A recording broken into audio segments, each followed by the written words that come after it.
Eh bien bonjour, moi je m'appelle Frédéric Beau, je suis l'explorateur pâtissier de la maison Valrhona. Je vous souhaite la bienvenue dans ce lieu complètement atypique, complètement fou, qui est le cabaret du Vivarais, un lieu qui reprend vie 100 ans plus tard pour recevoir des clients, pour les enchanter, pour les faire rêver. Alors l'histoire de Albéric et Antoinette, j'ai voulu faire un gâteau qui soit un peu habité de simplicité. 100 ans, on sait d'où on vient, mais avec Albéric et Antoinette, j'espère qu'on sait où on va.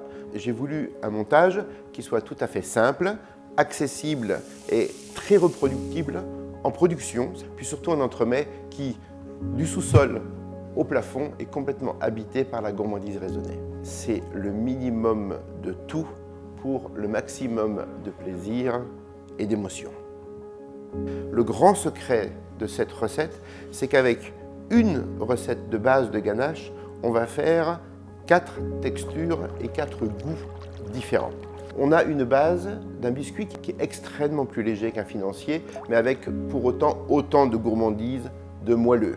Un biscuit très chocolat sur lequel est coulée une ganache Komuntu, mais qui n'est pas à base de crème, qui est à base de lait empesé avec de la fécule de pomme de terre. Dessus cette ganache, on coule une ganache montée Komuntu. On a retiré une partie de cette ganache à laquelle on a rajouté un peu de vanille fusion, une pâte de vanille bio de Madagascar qui est vraiment délicieuse. Et on en a fait une sorte de nectar qui est coulé dans des petites cavités. Tout ceci est entouré avec une mousse Komuntu qui est une sorte de mousse crème anglaise, sans crème anglaise, gourmandise raisonnée oblige. Et puis tout simplement un décor qui est, je trouve, très inspiré de 100 ans d'histoire